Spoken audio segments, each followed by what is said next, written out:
Hi friends, welcome to Sasi Satish channel. நம்ம இன்றைக்கி என்ன பார்க்க போகிறோன்னா மரவள்ளி கிழங்குல வறுவல் தாங்க. அதுக்கு நம்ம ஒரு பெரிய சைஸ் மரவள்ளி கிழங்கு எடுத்துக்கலாம். மரவள்ளி கிழங்கை நல்லா கழுகி எடுத்துக்கோங்க. கழுவிட்டு நல்லா தோல் சீவிக்கலாங்க. நல்லா இந்த மாதிரி கீரல் போட்டு தோல் சீவினாலே நல்லா தோல் வருங்க தானாகவே.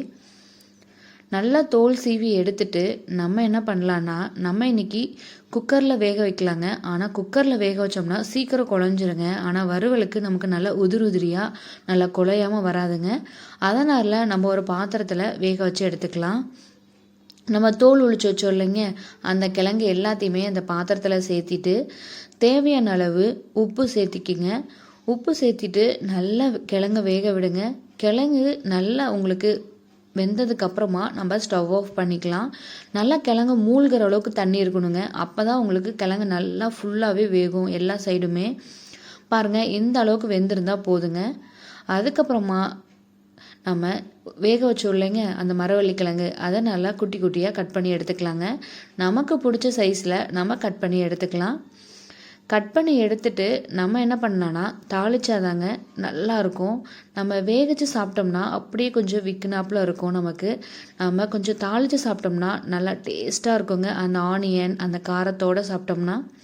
அதுக்கு நம்ம ஒரு கடாய் எடுத்துக்கலாங்க. கடாயில் தேவையான அளவு எண்ணெய் ஊற்றிக்கிங்க. எண்ணெய் ஊற்றுனதுக்கப்புறமா நம்ம ஒரு ஸ்பூன் கடுகு சேர்த்திக்கலாம். கடுகு நல்லா பொரிஞ்சதுக்கப்புறமா ஒரு 2 ஸ்பூன் கடலைப்பருப்பு சேர்த்திக்கலாம். கடலைப்பருப்பு நல்லா கோல்டன் கலர் ஆகுதுன்னு கடலைப்பருப்பு நல்லா அந்த எண்ணெயிலேயே ஃப்ரை பண்ணுங்கள். அதுக்கப்புறமா நம்ம இதில் சின்ன வெங்காயம் சேர்த்தோம்னா நல்லா டேஸ்ட்டாக இருக்குங்க. அதுக்கு சின்ன வெங்காயத்தை நல்லா நீல வாக்கில் கட் பண்ணி எடுத்துக்கலாம். நம்ம காரத்துக்கு 2 பச்சை மிளகா எடுத்துக்கலாங்க. அதுக்கப்புறமா ஒரு கொத்து கருவேப்பிலை சேர்த்திக்கலாம். எல்லாத்தையுமே நல்லா அந்த எண்ணெயிலே வதக்கி விடுங்க. அப்போ தான் வெங்காயம் நல்லா வதங்கும். நல்லா வெங்காயம் வதங்குறப்பயே நம்ம தேவையான அளவு உப்பு சேர்த்திக்கலாங்க. நம்ம கிழங்குல உப்பு பாருங்கள், உங்களுக்கு கிழங்குல கரெக்டாக இருந்துச்சுன்னா இதில் உப்பு சேர்க்க தேவையில்லை. இல்லைன்னா நம்ம இதில் உப்பு கொஞ்சம் ஜாஸ்தியாக சேர்த்திக்கலாம். எனக்கு கொஞ்சம் கம்மியாக இருக்கனால ஒரு 1/4 ஸ்பூன் சேர்த்திக்கிட்டேங்க. அதுக்கப்புறமா ஒரு 1/2 ஸ்பூன் மஞ்சத்தூள் சேர்த்திக்கலாம். சேர்த்திட்டு அந்த வெங்காயத்தை நல்லா அந்த வதக்கி எடுத்தால் தாங்க நல்லாயிருக்கும் உங்களுக்கு.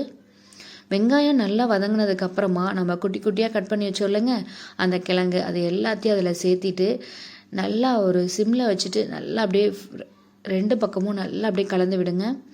அப்போ தான் உங்களுக்கு அந்த ஆனியன் அந்த மஞ்சத்தூள் உப்பு எல்லாம் நல்லா ஒட்டி வருங்க. ஒரு 5 நிமிஷம் நல்லா சிம்மிலேயே வச்சு நல்லா கிழங்க நல்லா தாளித்து விடுங்க. நல்லா இந்த மாதிரி தாளித்து நல்லா எல்லாம் ஃபுல்லாக ஒட்டி வராமல் நம்ம ஸ்டவ் ஆஃப் பண்ணிக்கலாம். ஈவினிங் டைம் நம்ம குழந்தைங்க ஸ்கூல் விட்டு வர்றப்ப இந்த ஒரு ஹெல்த்தியான ஸ்நாக்ஸை செஞ்சு கொடுங்க. அவ்வளோ ஒரு விரும்பி சாப்பிடுவாங்கங்க. மறக்காமல் நீங்களும் உங்கள் வீட்டில் செஞ்சு பார்த்துட்டு எப்படி இருக்குன்னு சொல்லுங்கள். உங்களுக்கு இந்த சேனல் பிடிச்சிருந்தா லைக் பண்ணுங்கள் அண்ட் சப்ஸ்கிரைப் பண்ணுங்கள்.